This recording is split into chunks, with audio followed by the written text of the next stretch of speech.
Assalamualaikum warahmatullahi wabarakatuh. Perkenalkan, nama saya Barina Asmirana, NIM 2023 143527. Di sini saya akan mempresentasikan materi yang mengenai karakteristik dan perbedaan individu. Karakteristik individu, nature dan nature merupakan istilah yang biasa digunakan untuk menjelaskan karakteristik individu dalam fisik, mental, dan emosional dalam setiap tingkat perkembangan. Karakteristik yang berkaitan dengan perkembangan faktor biologis yang berkaitan dengan sosial psikologis lebih banyak diperbaharui oleh faktor lingkungan. Perbedaan individu. Perbedaan individu secara keseluruhan lebih banyak bersifat kuantitatif bukan kualitatif. Sejauh mana individu berbeda akan menunjukkan kualitas perbedaan mereka atau kombinasi-kombinasi dari berbagai unsur perbedaan tersebut. Ciri dari sifat orang yang satu dengan yang lain. Perbedaan ini disebut perbedaan individu atau perbedaan individual. Maka perbedaan dalam perbedaan individual menurut Longren menyangkut variasi yang terjadi, baik variasi pada aspek fisik maupun psikologis. Bidang-bidang perbedaan. Yang pertama, perbedaan fisik, usia, tingkat dan berat badan, jenis kelamin, pendengaran, penglihatan, dan kemampuan bertindak. Yang kedua, perbedaan sosial, termasuk status ekonomi, agama, hubungan keluarga, dan suku. Yang ketiga, perbedaan kepribadian, termasuk watak, motif, minat, sikap. Yang keempat, perbedaan inteligensi dan kemampuan dasar. Yang kelima, perbedaan kecakapan atau kepandaian di sekolah. Gejala perbedaan yang berpengaruh terhadap perilaku. Yang pertama, perbedaan kognitif. Yang kedua, perbedaan individual dalam kecakapan bahasa. Yang ketiga, perbedaan kecakapan motorik. Yang keempat, perbedaan latar belakang. Yang kelima, perbedaan dalam bakat. Yang keenam, perbedaan dalam kesiapan belajar. Konsep dasar pertumbuhan dan perkembangan individu. Istilah perkembangan dalam psikologis merupakan sebuah konsep yang mencakup kompleks. Di dalamnya terkandung banyak dimensi. Oleh sebab itu, untuk dapat memahami konsep dasar perkembangan, konsep lain yang terkandung dalam perkembangan. Yang pertama, perkembangan. Yang kedua, pertumbuhan. Yang ketiga, kematangan. Yang keempat, perubahan. Perkembangan menghasilkan bentuk dan ciri-ciri kemampuan baru yang berlangsung dari tahap aktivitas sederhana ke tahap yang lebih tinggi. Perkembangan itu bergerak secara berangsur-angsur tapi pasti melalui suatu bentuk atau tahap ke bentuk atau tahap berikutnya, yang kian hari kian bertambah maju, mulai dari masa pembuahan dan berakhir pada kematian. Pertumbuhan dalam konteks perkembangan merujuk perubahan yang bersifat kuantitatif, yaitu peningkatan dalam ukuran dan struktur, seperti pertumbuhan badan, pertumbuhan kaki, kepala, jantung, paru-paru, dan sebagainya. Kematangan.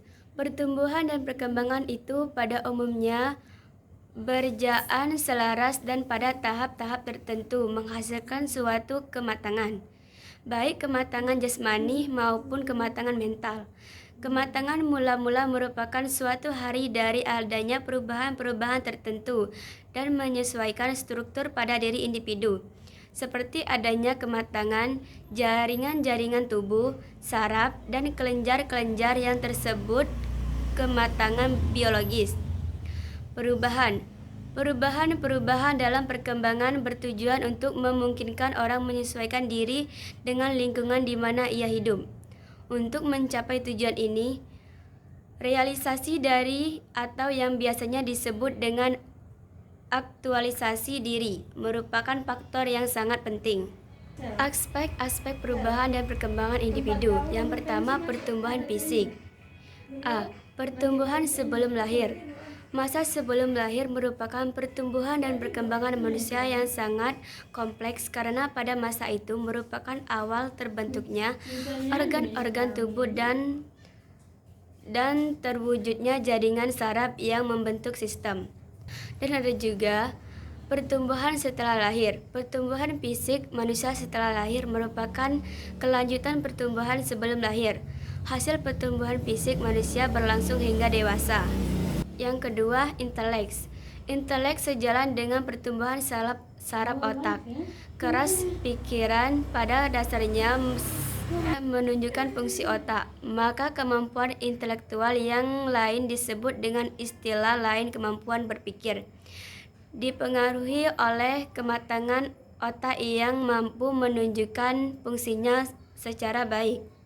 Yang ketiga, emosi. Emosi merupakan gejala peranan disertakan dengan perubahan atau perilaku fisik, seperti marah yang ditunjukkan dengan teriakan, suara keras, atau tingkah laku yang lain. Yang ketiga, sosial.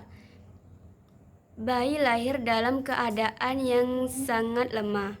Ia tidak akan mampu hidup terus tanpa bantuan orang lain. Begitu juga dengan orang dewasa. Dalam proses pertumbuhan, setiap orang tidak dapat berdiri sendiri. Setiap manusia memberikan lingkungan dan senantiasa atas memerlukan manusia lainnya. Yang kelima, bahasa. Pengertian bahasa sebagai alat komunikasi dapat dilahirkan sebagai tanda, gerak, dan suara untuk menyampaikan isi pikiran kepada orang lain. Yang keenam, bakat khusus. Bakat merupakan kemampuan tertentu atau khusus yang dimiliki oleh orang individu yang hanya dengan rangsangan atau sedikit istilah. Kemampuan itu dapat berkembang dengan baik. Yang ketujuh, sikap, nilai, dan moral. Semakin tumbuh dan berkembang fisik dan psiknya, anak mulai dikenal terhadap nilai-nilai, ditunjukkan hal-hal yang boleh dan yang tidak boleh, yang harus dilakukan dan yang dilarang. Sejalan dengan berkembang inteleknya, berangsur-angsur anak mulai mengikuti berbagai kesatuan yang berlaku dalam keluarga dan semakin lama semakin luas, sampai dengan ketentuan yang berlaku di dalam masyarakat dan negara. Faktor-faktor yang berpengaruh pada perkembangan individu. Faktor internal. A. Kondisi fisik. Faktor fisik ialah faktor biologis individu yang merujuk pada faktor genetik yang diturunkan oleh kedua orang tuanya, seperti warna rambut, kulit, ukuran tubuh dan kelamin, kemampuan intelektual serta emosi. B.